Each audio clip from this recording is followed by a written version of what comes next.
I found out my husband brought his secret girlfriend to our anniversary party. But when he introduced her as his work friend, I smiled sweetly because I'd already discovered her husband was our new neighbor who just moved in next door. Before we dive in, let us know in the comments where you're watching from, and if this story hits home, don't forget to subscribe because tomorrow's story will blow your mind. Before we dive back in, let us know in the comments where you're watching from. And if this story resonates with you, don't forget to subscribe, because tomorrow's story is something truly special I can't wait to share. The text message arrived at 9:13 p.m. on Friday night, right in the middle of our 12th wedding anniversary celebration. My best friend Diane from Riverside sent me a screenshot with 3 words, "Who is SHE?"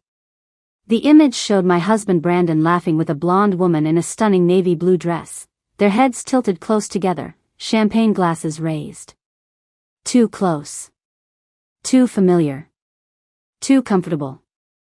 The caption on the social media post read, "Brandon and his amazing colleague Felicity at the Montgomery anniversary celebration.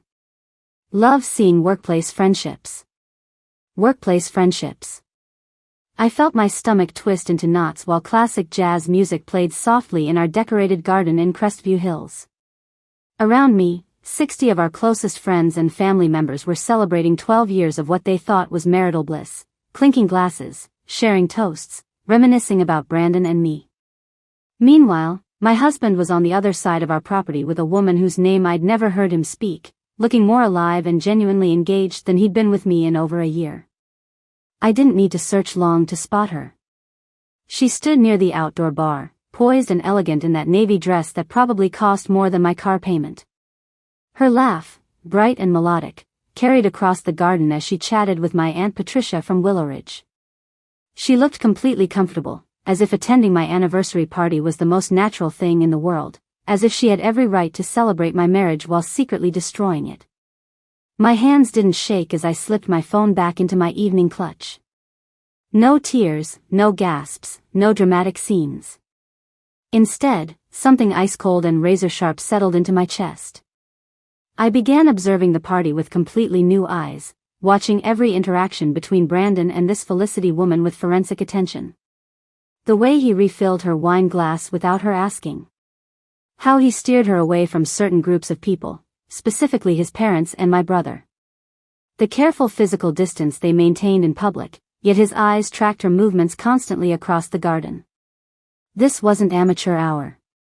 Their comfort level screamed of practice, of previous events where they'd perfected this charade of casual acquaintances who barely knew each other.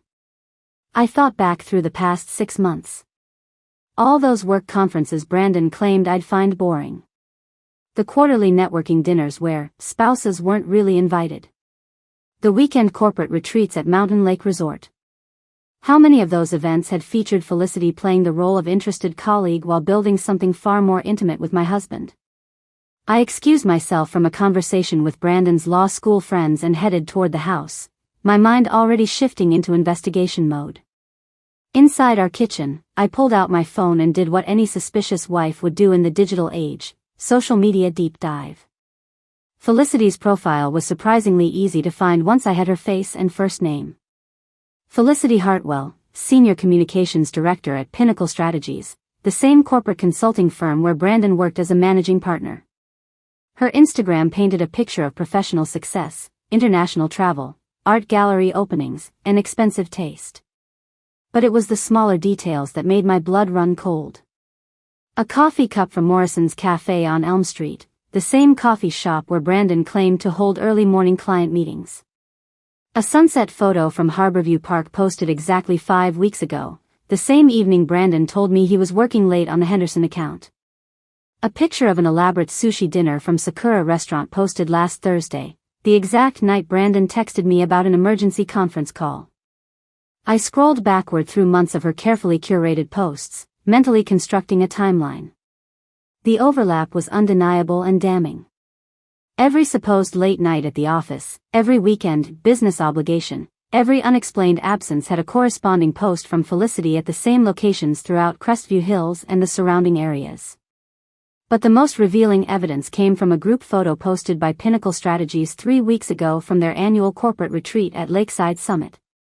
There was Brandon in the second row, and there was Felicity, strategically positioned 5 people away, but both wearing matching conference hoodies and nearly identical expressions.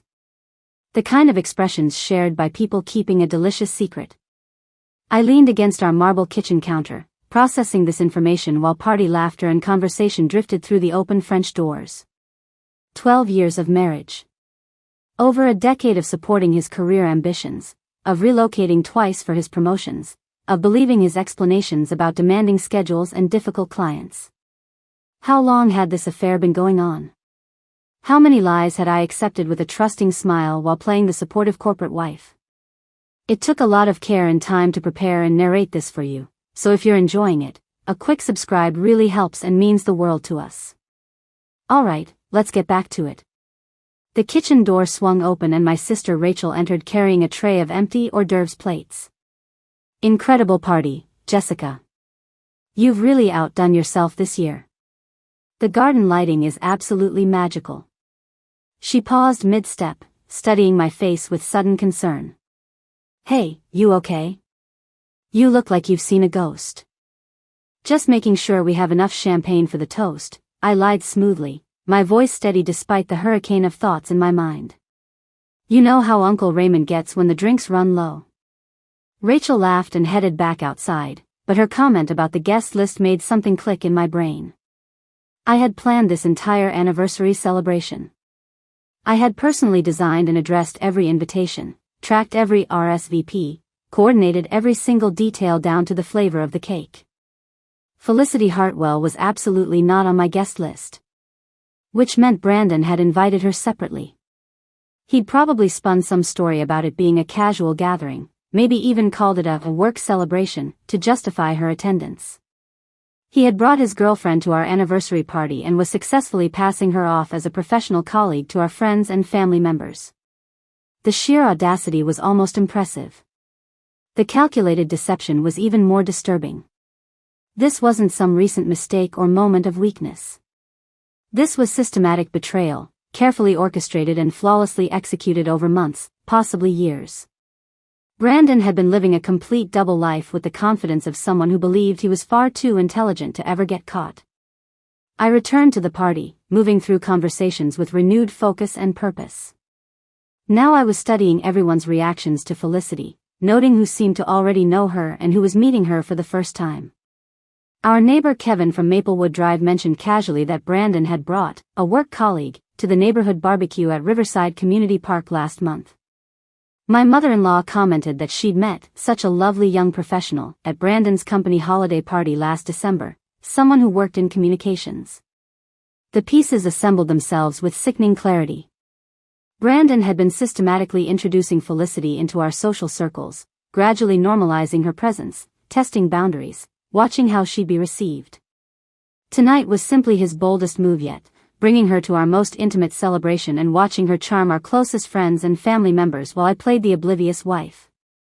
I found myself standing near our garden fountain, observing Brandon and Felicity from across the beautifully lit space. They maintained impeccable professional distance, never standing too close, never touching, always engaged with other people. But their awareness of each other was constant and unmistakable. When she laughed at something my cousin David said, Brandon's head turned immediately toward the sound. When he handed someone a drink, his gaze found her moving toward the dessert table. They had the unconscious synchronization of people deeply familiar with each other's patterns and rhythms. My phone buzzed with another notification. This time, a photo posted by Brandon's colleague Thomas showing a group shot from tonight's party. Brandon and Felicity weren't standing together, they were separated by at least 8 other people. But the camera had captured an unguarded moment, them sharing a look across the crowded garden that was unmistakably intimate. The kind of look that would be completely inappropriate between mere colleagues but spoke volumes about their real relationship. I took a screenshot, adding it to my growing collection of evidence. Then I did something that surprised even myself. Instead of confronting Brandon, instead of making a scene or demanding explanations, I walked over to where Felicity stood chatting with a group near the rose garden. Felicity, right? I said warmly, extending my hand with a bright smile. I'm Jessica, Brandon's wife. I don't think we've been properly introduced yet. Felicity's handshake was firm and confident, her smile perfectly practiced. "Jessica, what a beautiful party. Brandon speaks so highly of you. Thank you for having me." The ease with which she lied was remarkable. She stood in my garden, at my anniversary party, sleeping with my husband, and delivered that line without a single flicker of guilt crossing her polished features. "Of course," I replied, matching her warm tone. "Any colleague of Brandon's is always welcome." "How long have you two been working together at Pinnacle?" "Almost 2 years now," she said smoothly. "Brandon's been an incredible mentor for navigating the corporate consulting world." Mentor. The word made my skin crawl, but I kept my expression pleasantly interested. "That's wonderful. Brandon does love helping people advance their careers. Are you here with anyone tonight, or did you come solo?" For just a fraction of a second, something shifted in her eyes. "Solo tonight. My partner couldn't make it, work commitment of his own." Partner. So there was someone else in her life, at least officially. I filed that information away and excused myself gracefully, leaving Felicity to return to her performance. I spent the next hour moving through the party like a detective in an elegant dress. I engaged Brandon's colleagues in seemingly casual conversations, asking innocent questions about office dynamics, team projects, company events. Each conversation revealed another piece of the puzzle. Thomas from accounting mentioned how Brandon and Felicity had great chemistry during client presentations. Sandra from human resources commented on how they'd volunteered together for the company charity auction last spring. David from operations casually noted that Brandon and Felicity often grabbed lunch together at that new Italian place downtown, Marcello's on 5th Street. Every detail confirmed what I already suspected. This wasn't a brief affair or a recent indiscretion. This was an established relationship that had been growing and deepening for nearly 2 years, hidden in plain sight under the convenient cover of professional collaboration. Around midnight, after the last guests had departed and the catering staff had cleaned up, Brandon and I stood in our kitchen. He looked relaxed and happy, loosening his tie with a satisfied smile. "Great party, Jess. You really pulled out all the stops this year," he said, pouring himself a glass of whiskey. Everyone seemed to have a wonderful time. "It was nice," I agreed neutrally, loading champagne flutes into the dishwasher. "Some of your colleagues seemed especially engaged. That Felicity woman was quite charming." Brandon's hand paused for just a moment before continuing to pour. "Yeah, Felicity's great. Really talented at client relations. I thought it would be good for her to meet some people outside the usual corporate circuit, do some networking." The lie came so easily to him. So naturally. As if he'd practiced it. "Thoughtful of you," I said. "Though I don't remember her on the guest list I made." "Oh, I added her last minute," Brandon said casually. "Hope that was okay. Figured one more person wouldn't hurt." I turned to face him directly. "Of course not. Your colleagues are always welcome at our celebrations." That night, after Brandon fell asleep, I sat in our home office with my laptop. I created a private folder and began documenting everything systematically. Screenshots from social media. Timestamps from Brandon's supposed work meetings that aligned with Felicity's location posts. Credit card statements showing charges at restaurants and hotels I'd never been to. Our financial records told their own story. Dinner at Marcello's Italian, $2.87. Weekend stay at Riverside Inn, $6.43. Jewelry purchase at Goldsmith & Co., $1.240. All from our joint account, all while I'd been clipping coupons and watching our budget because Brandon kept saying the firm was going through a temporary cash flow adjustment. He'd been spending our money on his affair while asking me to cut back on groceries. I pulled up Brandon's calendar that we shared for family coordination. Cross-referencing it with Felicity's social media posts revealed a damning pattern. Client dinner in Ashford aligned perfectly with Felicity's post from a wine bar in Ashford. Conference in Summit Valley matched her weekend photos from Summit Valley Resort. Late meeting downtown corresponded with her Instagram story from a rooftop bar downtown. But I needed more than circumstantial evidence. I needed absolute proof. The next morning, Saturday, Brandon announced he had to go into the office for a few hours. Preparing for the Morrison pitch on Monday, he explained, kissing my cheek. Should be back by early afternoon. No problem, I said sweetly. I'll probably do some gardening. The moment his car pulled out of our driveway, I was in his home office. I knew his computer password, our wedding anniversary, ironically enough. His email was a goldmine. Months of correspondence with Felicity that started professionally enough but gradually shifted into something far more intimate. Can't stop thinking about last night. When can I see you again? She suspects nothing, we're fine. I'm falling for you. I felt physically sick reading them, but I methodically screenshot every single message, every incriminating email, every text conversation that had been automatically backed up to his computer.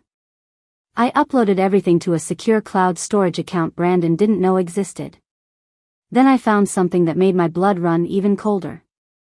An email thread between Brandon and a real estate agent about viewing apartments in Harbor Heights, an upscale neighborhood across town. The messages were from 3 weeks ago. He was planning to leave. He was preparing his exit strategy while still sleeping in our bed every night, still accepting my care and support, still playing the role of devoted husband. But he hadn't told me. He was going to blindside me when everything was perfectly arranged. I took photos of everything with my phone, then carefully closed all the files and cleared the browser history, leaving no trace that I'd been there. That afternoon, I did something I'd never done before. I drove to Pinnacle Strategies' office building downtown. I parked across the street with a clear view of the entrance and waited.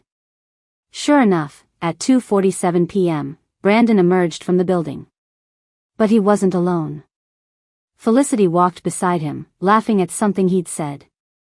They walked 2 blocks to his car, and I watched as they drove away together. I followed at a careful distance. They drove to Harborview Park, the same park from Felicity's Instagram posts. They walked along the lakeside trail, and from my position on a parallel path, I watched them hold hands, watched Brandon pull her close and kiss her with an ease that spoke of countless previous meetings. I took photos from a distance, making sure to capture clear images of their faces, their body language, the intimacy that couldn't be mistaken for anything professional. They stayed for an hour before returning to his car and driving back downtown. Brandon dropped Felicity near the office building, and they parted with another quick kiss before she disappeared inside. I drove home and was back in the garden, actually doing some planting, by the time Brandon arrived home at 4:30. How was the office? I asked innocently. Productive. Got a lot done on the Morrison materials, he said, not meeting my eyes. I'm going to shower before dinner. That evening, I sat at my laptop and began researching divorce attorneys in the area. I read reviews, checked credentials, made notes about who specialized in high-asset divorces and complex financial situations. I wasn't going to confront Brandon until I had every advantage, every piece of evidence, and every strategic move planned out. But then, as I was scrolling through my social media feeds Sunday morning, I saw something that changed everything. A moving announcement post from the Crestview Hills Neighborhood Watch page. Please welcome our newest residents to Maplewood Drive. The Hartwell family is moving into 428 Maplewood this week. Let's give them a warm Crestview welcome. Maplewood Drive. That was our street. I clicked on the post and felt my pulse quicken. The photo showed a family of 3, a tall man with kind eyes, a young boy around 8 years old, and standing between them, smiling brightly, was Felicity Hartwell. I read the caption again. The Hartwell family. Felicity was married. She had a husband and a child. And they were moving in 4 houses down from us. A slow smile spread across my face as the pieces clicked into place. This wasn't just about Brandon's betrayal anymore. This was about 2 people who'd been deceiving their spouses, destroying their families, and thinking they were clever enough to get away with it. But they'd made one critical mistake. They'd underestimated the power of a woman with nothing left to lose and everything to gain from exposing the truth. I picked up my phone and began composing a message, but then stopped. I needed to be smarter than that. I needed to think this through carefully. If Felicity's husband was moving to our street, I would have plenty of opportunities to meet him, to observe him, to determine the best way to handle this explosive information. Brandon walked into the living room. "What are you smiling about?" I looked up at him, my expression perfectly innocent. "Just saw we're getting new neighbors this week. The Hartwells. They have a son around the same age as my nephew. Thought it might be nice to welcome them to the neighborhood." "That's nice," Brandon said absently, already focused on his phone, probably texting Felicity. "Very nice," I agreed softly. "I'm thinking of organizing a neighborhood welcome dinner. Would be a great way for everyone to meet the new family." Brandon nodded without really listening, and I returned my attention to my laptop, already planning exactly how this welcome dinner would unfold. Justice, I was learning, wasn't about acting impulsively. It was about timing, strategy, and making sure that when the truth finally came out, it did maximum damage to those who deserved it. And I was going to make sure Felicity's husband learned the truth about his wife in the most devastating way possible, at a dinner party where Brandon and Felicity would have no choice but to watch their carefully constructed lies crumble in real time. The Hartwell family moved in on Wednesday morning.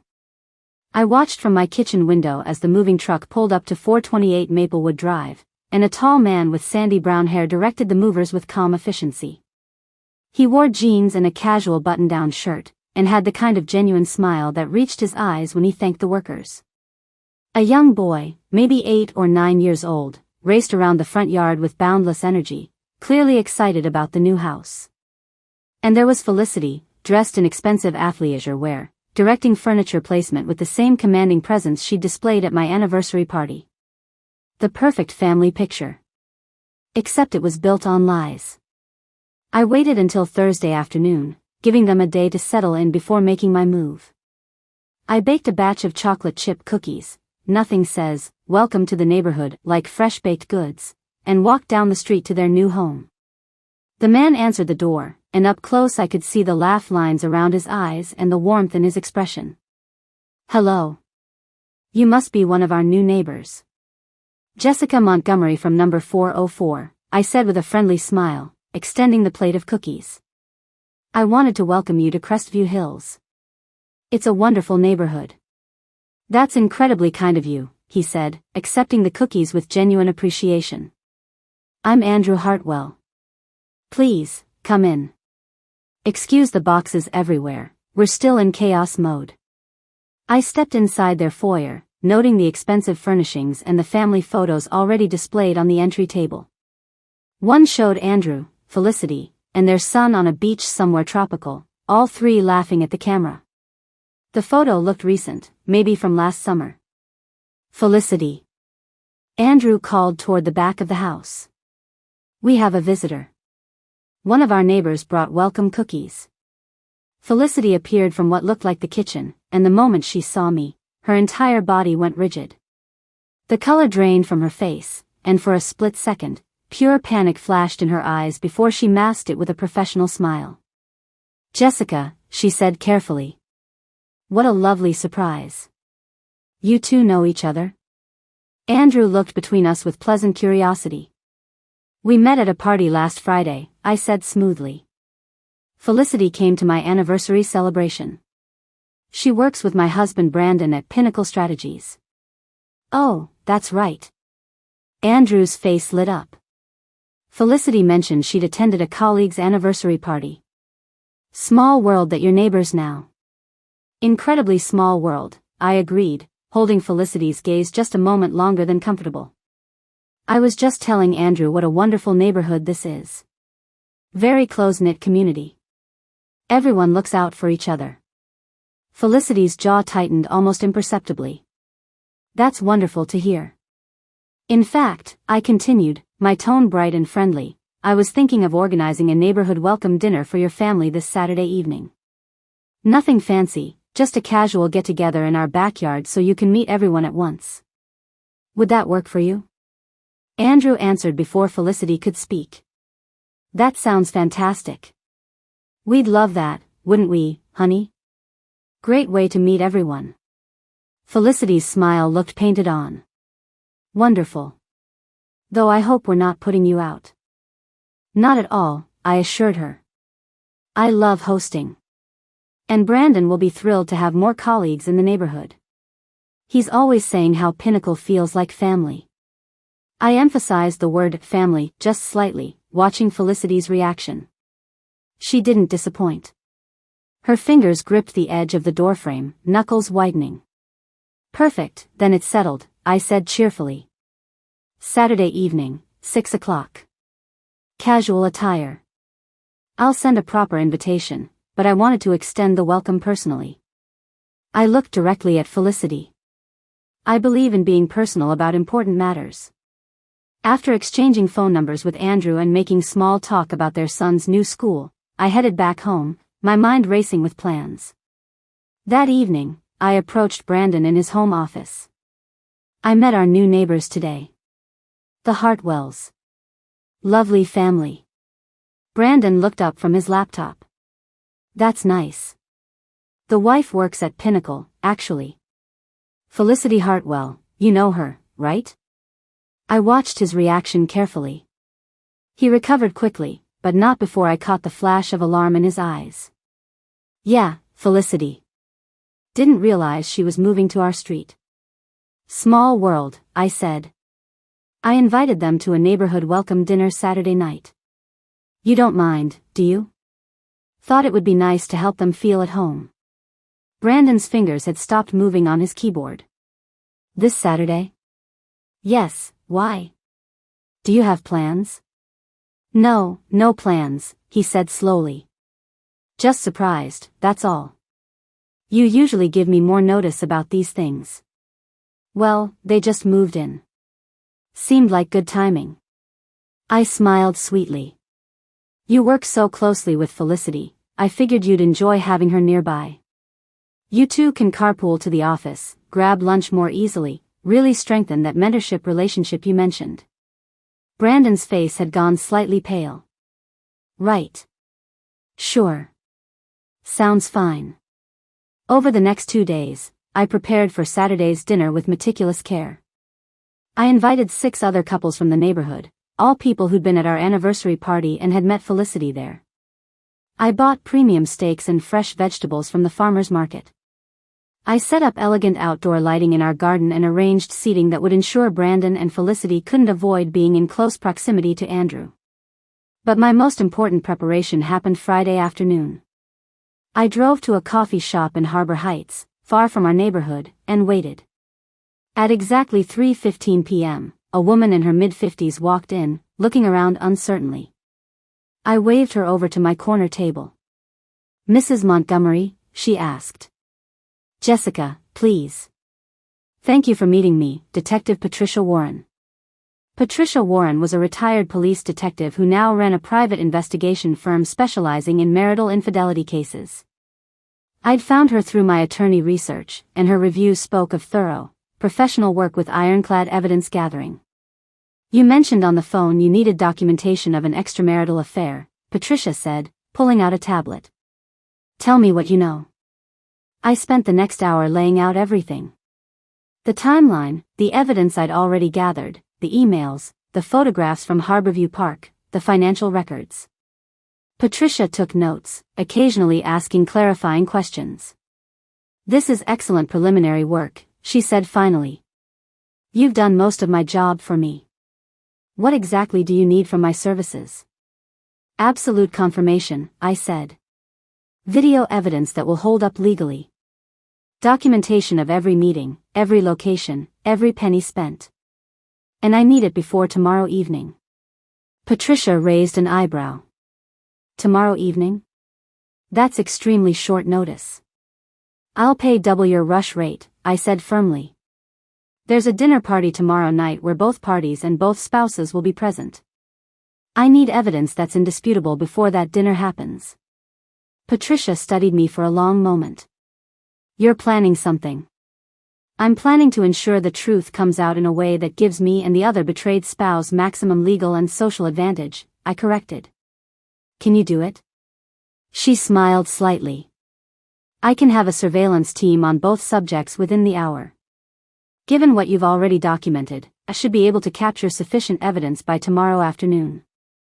But Mrs. Montgomery, Jessica, are you sure about the timing? Confronting them publicly can backfire.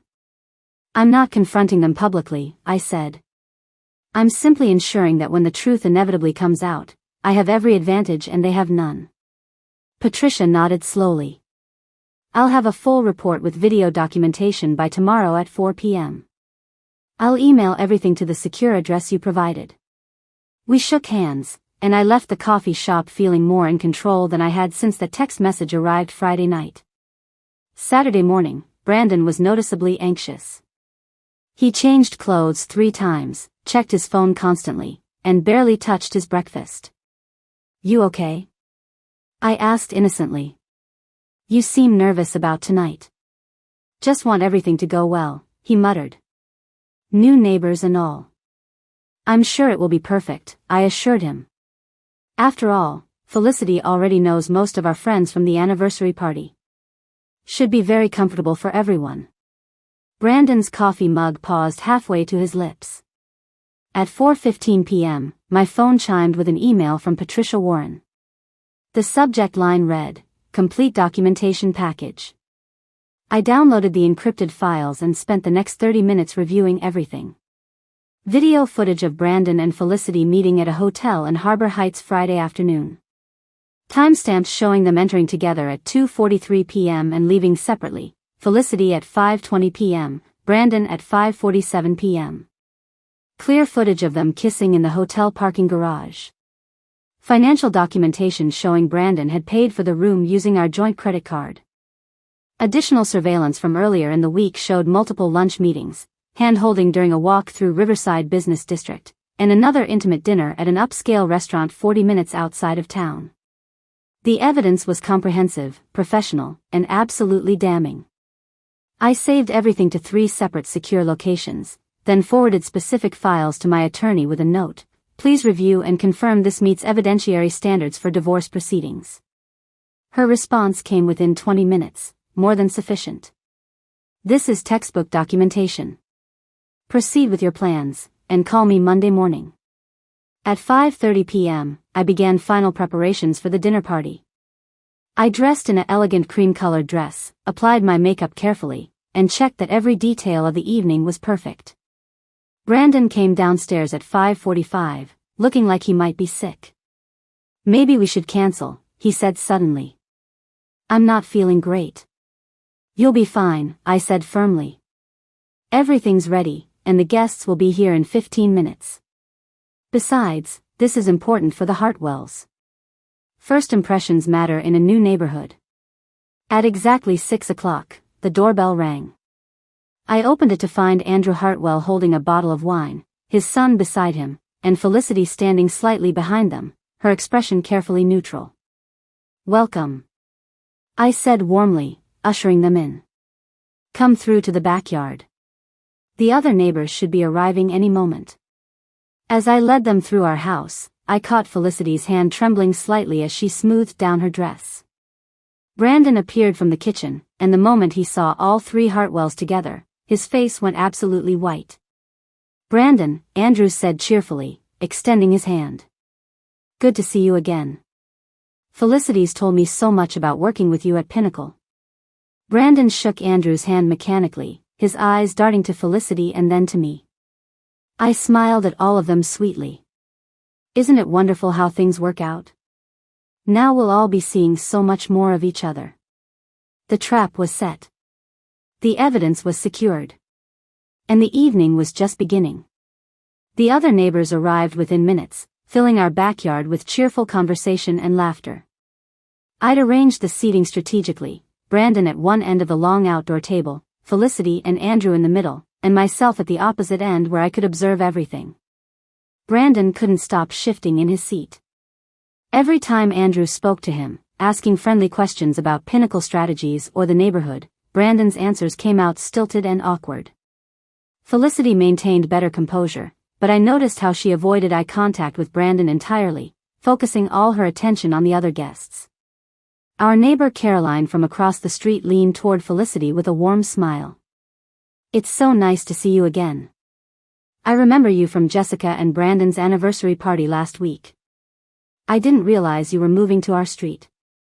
Neither did I, at the time, Felicity said carefully. The house became available quite suddenly. We'd been looking in this area for months. Well, we're thrilled to have you, Caroline continued.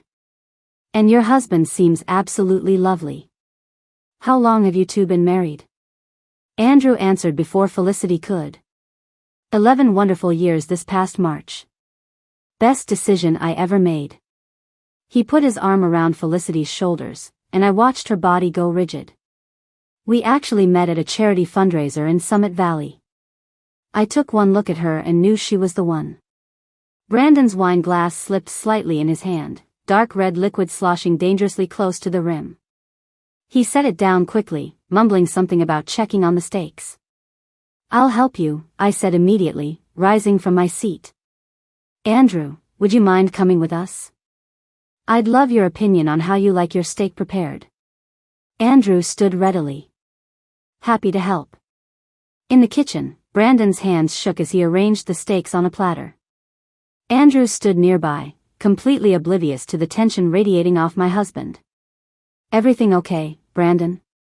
Andrew asked. You seem a bit off tonight. Just tired, Brandon muttered. Long week at work. I hear you, Andrew said sympathetically. Felicity's been putting in crazy hours too. That's actually part of why we wanted to move closer to her office, cut down her commute time so she could spend more evenings at home with us. Brandon's face had gone from pale to slightly green. I stepped closer to Andrew. It must be difficult, having a spouse who works such demanding hours. Do you worry about the late nights, the travel, all that time away from home? Andrew shrugged good-naturedly. I trust Felicity completely. She's the most honest person I know. Besides, she's always been transparent about her schedule. She texts me throughout the day, sends photos from her work events. I always know exactly where she is. The irony was so thick I could taste it. I pulled out my phone, pretending to check the timer for the grill. That's wonderful. Trust is so important in a marriage, isn't it, Brandon? Brandon didn't respond, focusing intently on the steaks as if they required his complete attention. You know what, I said suddenly. I was looking through photos from our anniversary party, and I found some really lovely shots of you, Brandon, with various colleagues. Andrew, you should see how well integrated Felicity is with the Pinnacle team. I pulled up the photo from Brandon's coworker Thomas, the one capturing that unguarded intimate look between Brandon and Felicity. See? They work so well together. Andrew leaned over to look at my phone screen, studying the image with interest. For a long moment, he said nothing. Then, very quietly, that's an interesting photo. Something in his tone made me look at him more carefully. His expression had shifted from friendly to contemplative, and his eyes lingered on how Felicity and Brandon were looking at each other in the image. Andrew? I said softly. He straightened up, his jaw tight. You know what's funny? Felicity told me she barely spoke to Brandon at that party. Said she mostly talked to other people, that it was awkward being at a colleague's personal event. Brandon's hand froze over the grill. Is that right? I kept my voice neutral but sympathetic. Andrew pulled out his own phone, scrolling through something. She sent me a text that night. Said she was leaving early because she felt out of place. He showed me the screen. The timestamp read 9:47 p.m. But according to your party timeline, dessert wasn't even served until 10 o'clock. That's correct, I confirmed. And Felicity stayed through the dessert service.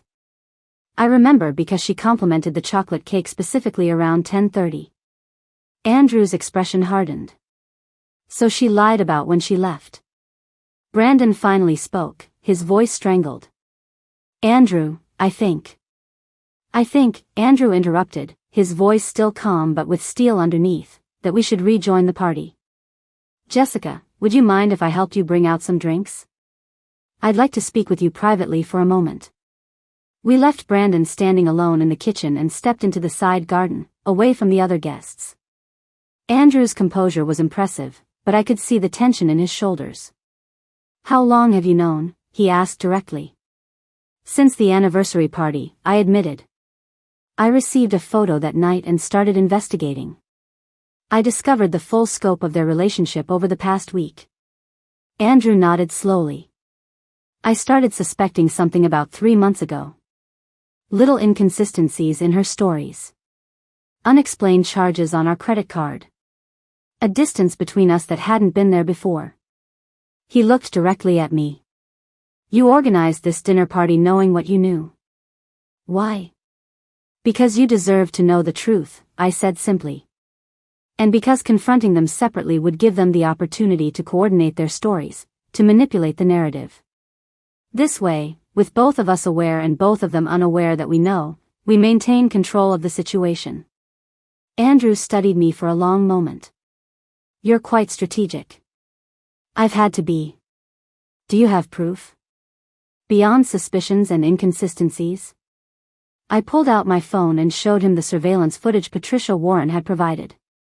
Andrew watched in silence as the video played, Brandon and Felicity entering the hotel together, the kiss in the parking garage, the intimate dinner footage. When it ended, Andrew's hands were clenched at his sides, but his voice remained eerily calm. Send that to me.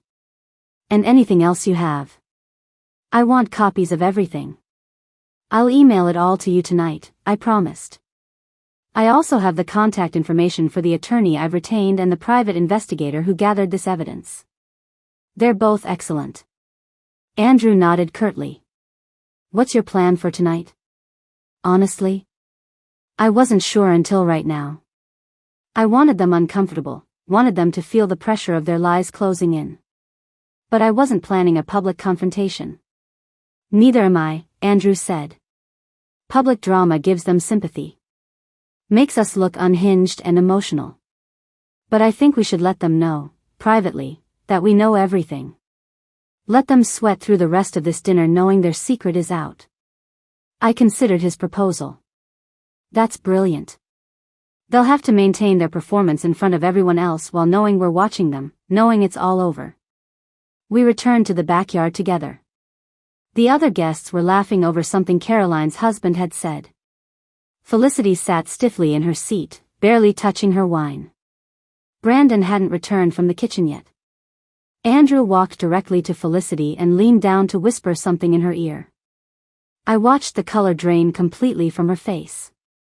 Her hand jerked, knocking over her water glass. She stood abruptly, mumbling something about helping with the food, and rushed toward the house.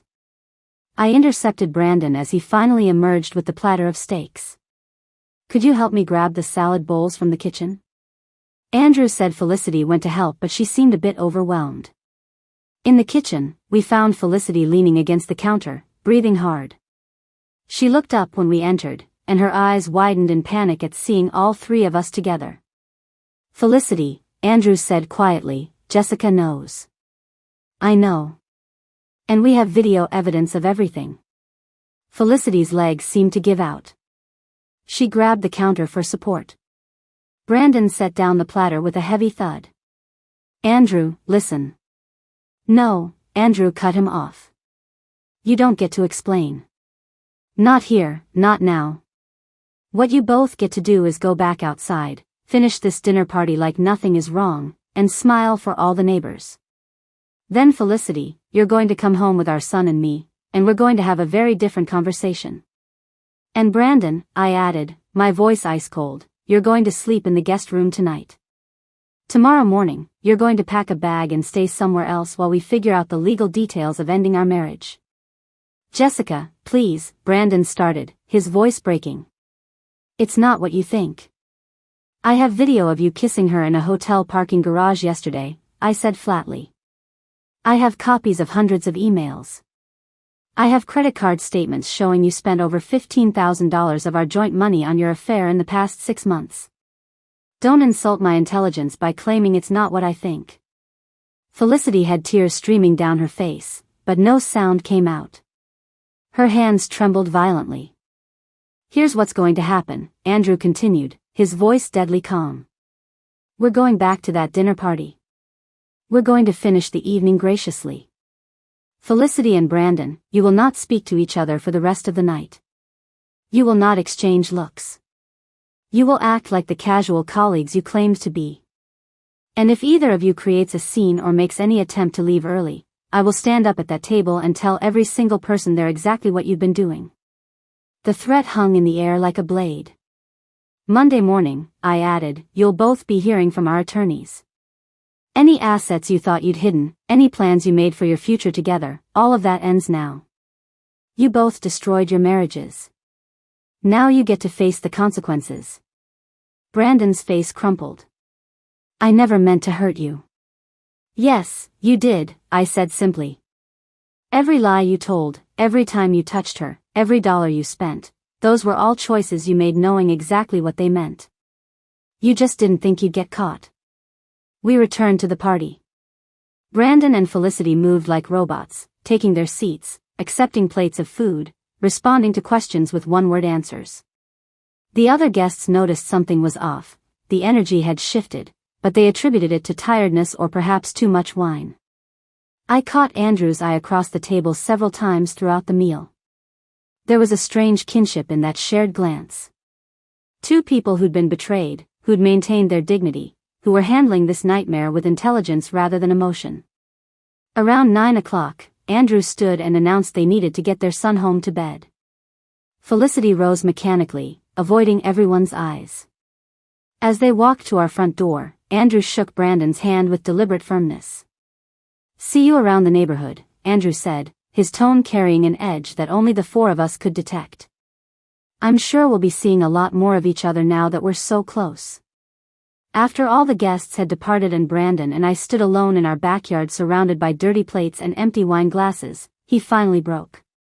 "I'm so sorry," he sobbed. "I never wanted this to happen. It spiraled out of control." I looked at him, this man I'd spent 12 years loving, supporting, building a life with, and felt absolutely nothing but cold contempt. "Pack your things," I said quietly. "Be out by morning. My attorney will contact you Monday with the terms of our separation. And Brandon? Don't ever contact Felicity again. Because Andrew and I will be monitoring everything. Any communication between you two will be used against you in court." I walked into our house, leaving him standing alone in the ruins of the life he'd destroyed. 6 months had passed since that dinner party, and I barely recognized the woman I'd become. The transformation wasn't just external, though that had changed too. I'd cut my hair shorter, started working out regularly, and finally bought clothes that made me feel powerful rather than just presentable. The real change was internal, a fundamental shift in how I saw myself and what I was capable of achieving. Brandon had moved out that Sunday morning as instructed, his face haggard and his eyes red from crying. He'd tried one more time to apologize, to explain, to somehow make me understand his confusion and mistakes. I'd simply handed him the contact information from my attorney and closed the door in his face. The divorce proceedings had been swift and decisive. Thanks to Patricia Warren's meticulous documentation and my own evidence gathering, Brandon's attorney had advised him to accept my terms rather than fight. I'd gotten the house, 60% of our joint assets, and a significant portion of his retirement account. His affair had cost him dearly in ways he'd never anticipated. What he'd lost in money was nothing compared to his professional reputation. Word had spread through Pinnacle Strategies about the affair with remarkable speed. While the company hadn't terminated either of them, that would have opened them to potential lawsuits, Brandon had been quietly moved to a different division with significantly reduced client contact. His trajectory towards senior partner had evaporated overnight. Felicity had fared slightly better, but I'd heard through the neighborhood grapevine that several major clients had specifically requested not to work with her anymore. I sat in my home office, Brandon's former office that I'd completely redecorated, reviewing the quarterly financials for my new consulting business. After the divorce, I'd taken my settlement money and invested in starting my own strategic planning consultancy. Turns out, the skills I'd developed in investigating and exposing Brandon's affair translated remarkably well to business analysis and competitive intelligence work. My client list had grown steadily. Companies hired me to assess their vulnerabilities, identify potential internal problems before they became crises, and develop strategic responses to competitive threats. I was good at it. Better than good, actually. The same cold calculation that had served me during those terrible weeks in May now generated a six-figure income and a reputation for brilliance. My phone rang, and I smiled seeing Andrew Hartwell's name on the screen. "Jessica, do you have time for coffee this afternoon? There's something I'd like to discuss with you." We'd become genuinely close friends over the past months. Andrew's divorce from Felicity had been more complicated than mine. There was a child involved, custody arrangements to negotiate, co-parenting schedules to establish. But he'd handled everything with the same calm intelligence he'd displayed that night at the dinner party. I met him at Morrison's Cafe, the same place where Brandon used to meet Felicity for their morning coffees. Andrew and I had started coming here deliberately, reclaiming the space and stripping it of its painful associations. "You look happy," Andrew said as I sat down with my latte. "Business going well?" "Exceptionally well. I just signed a contract with Riverside Technologies for a 6-month strategic assessment project. It's the biggest client I've landed so far." I studied his face. "You look pretty content yourself. How's the new position?" After his divorce, Andrew had accepted a promotion that relocated him to his company's regional headquarters. He'd kept the house on Maplewood Drive, Felicity had moved to an apartment downtown, and his son had adjusted well to the new school and neighborhood. "More than content," Andrew admitted. "Actually, that's part of what I wanted to talk to you about. I've started seeing someone." I felt a genuine surge of happiness. "Andrew, that's wonderful. Tell me about her." "Her name is Catherine. She's a teacher at my son's school. We met at a parent-teacher conference. She's kind, honest, and incredibly patient with my situation. She knows about the divorce, about everything that happened, and she's never once made me feel broken or damaged by it. She sounds perfect for you." "The thing is," Andrew continued, "I wanted to tell you first, before you heard it through the neighborhood. And I wanted to make sure you knew that our friendship doesn't change just because I'm dating someone new." I reached across the table and squeezed his hand. "Andrew, you don't owe me any explanations. I'm thrilled you found someone who makes you happy. You deserve that after everything you've been through." He relaxed visibly. "I was worried you might feel, I don't know, left behind or something." "Not at all," I assured him. "Actually, I've been considering getting back into dating myself. I'm finally at a place where I feel whole again, like I don't need someone else to complete me, but I'm open to sharing my life if the right person comes along." We talked for another hour about his new relationship, my business growth, and how both our lives had evolved beyond the crisis that had brought us together. As I drove home, I reflected on how strange and wonderful it was that Brandon's betrayal had led to such an unexpected friendship. That evening, I received an email from a literary agent named Sharon Mitchell based in Harbor Heights. The subject line read, "Book Proposal Opportunity." I opened it with curiosity. "Dear Ms. Montgomery, your name was referred to me by Andrew Hartwell, who mentioned you might be interested in co-authoring a book about strategic response to marital infidelity. I specialize in representing practical self-help and empowerment narratives, and I believe there's a significant market for a book that approaches betrayal from a strategic rather than purely emotional perspective. Would you be available for a call this week to discuss the possibility?" I stared at the email in surprise. Andrew had mentioned months ago that we should write about our experience, but I hadn't realized he'd actually pursued it. I responded immediately, setting up a call for Thursday morning. The conversation with Sharon was energizing. She'd already received a preliminary outline from Andrew and was impressed by the systematic approach we'd both taken to handling our situations. "What makes this book unique," Sharon explained, "is that it's not about revenge or getting even. It's about protecting yourself legally, financially, and emotionally when facing betrayal. It's about maintaining dignity and control when everything feels chaotic." That's incredibly valuable. Over the next 2 months, Andrew and I worked on developing a full book proposal. We outlined chapters on evidence gathering, legal preparation, financial protection, emotional management, and rebuilding after divorce. We included specific strategies, checklists, and frameworks that others could follow. Sharon submitted the proposal to publishers in September, and by October we had 3 offers. We accepted a deal with Summit Publishing House, a respected imprint known for practical empowerment books. The advance was substantial, but more importantly, we'd have the resources and distribution to actually help people. The book became my evening and weekend project. During the day, I built my consulting business. At night, I wrote chapters about systematic investigation techniques, about maintaining emotional control during crisis, about strategic planning when your world is falling apart. Writing about the experience was surprisingly cathartic. It transformed the pain from something that had happened to me into something I could use to help others avoid similar victimization. Every word I wrote felt like reclaiming power Brandon had tried to take from me. In November, almost exactly 1 year after that devastating anniversary party, I attended a business networking event at the Riverside Convention Center. I was there representing my consulting firm, making connections and discussing potential client opportunities. A man approached my booth, extending his hand with a warm smile. "Jessica Montgomery? I've heard excellent things about your strategic planning work. I'm Daniel Crawford, VP of Operations at Westfield Industries.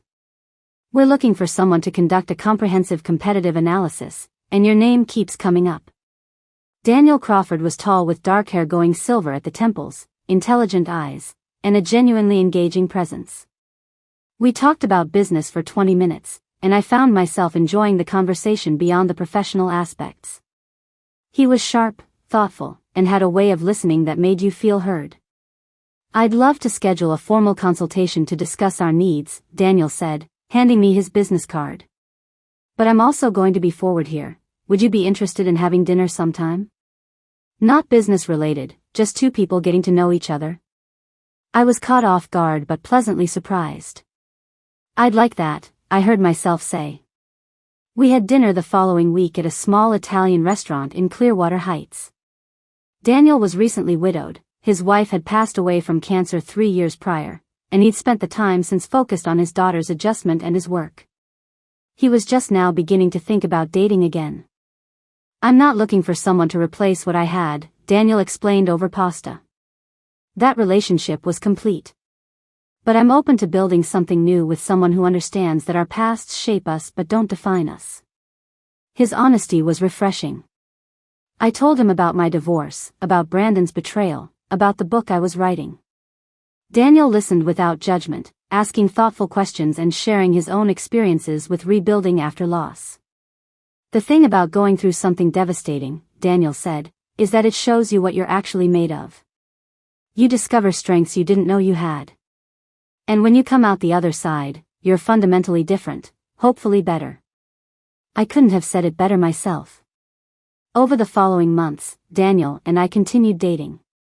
It was refreshingly uncomplicated, no games, no hidden agendas, no deception. Just two people who'd both been through difficult experiences and were choosing to build something honest and authentic. The book launched in March to surprising success. Andrew and I did podcast interviews, local television appearances, and speaking engagements at divorce support groups. The response was overwhelming. We received hundreds of emails from people who'd been betrayed and felt helpless, who now had a framework for protecting themselves and maintaining dignity during crisis. One email particularly moved me. It was from a woman in Summit Valley whose husband had been having an affair for 2 years. She discovered it but felt paralyzed about what to do. After reading our book, she'd systematically gathered evidence, consulted an attorney, and secured a favorable divorce settlement. "Your book gave me permission to be strategic instead of emotional," she wrote. "It showed me that protecting myself wasn't cold or calculating, it was necessary and right. Thank you for turning your pain into something that helped me through mine." That's when I fully understood what Brandon's betrayal had given me. Not just the catalyst for personal transformation, but the opportunity to help others navigate similar darkness. His selfish choices had inadvertently launched me toward building something meaningful and valuable. On a warm evening in May, exactly 1 year after that terrible dinner party, I sat in my garden, the same garden where I discovered Brandon's affair, with Daniel beside me. We were reviewing the final edits for the second printing of the book when my phone rang. It was Andrew. "Jessica, turn on your laptop. Sharon just emailed. The book hit the bestseller list." I pulled up my email with shaking hands. There it was, our book, Strategic Dignity, A Systematic Approach to Betrayal Recovery, had made it to number 7 on the national bestseller list for self-help books. Daniel squeezed my hand, grinning. Andrew was whooping on the phone. And I sat there in my beautiful garden, in the home that was entirely mine, with a successful business I'd built from nothing, a book that was helping thousands of people, and a relationship based on complete honesty and mutual respect. Brandon had tried to destroy me. Instead, he'd accidentally given me the greatest gift possible, the necessity to discover my own strength, intelligence, and capability. His betrayal had forced me to become a version of myself I might never have found otherwise. The best revenge, it turned out, truly was living well. Not just surviving, but thriving. Not just recovering, but transforming. Not just moving on, but building something extraordinary from the ashes of what was destroyed. I'd started that anniversary party as a woman who defined herself largely through her marriage. I'd ended up as a woman who defined herself through her own accomplishments, her own strength, her own choices. And that transformation, that was worth more than any apology Brandon could ever offer. Coming up next, you'll see 2 more stories we handpicked just for you. If this one struck a chord, you're going to love what's next. Tap to keep the journey going.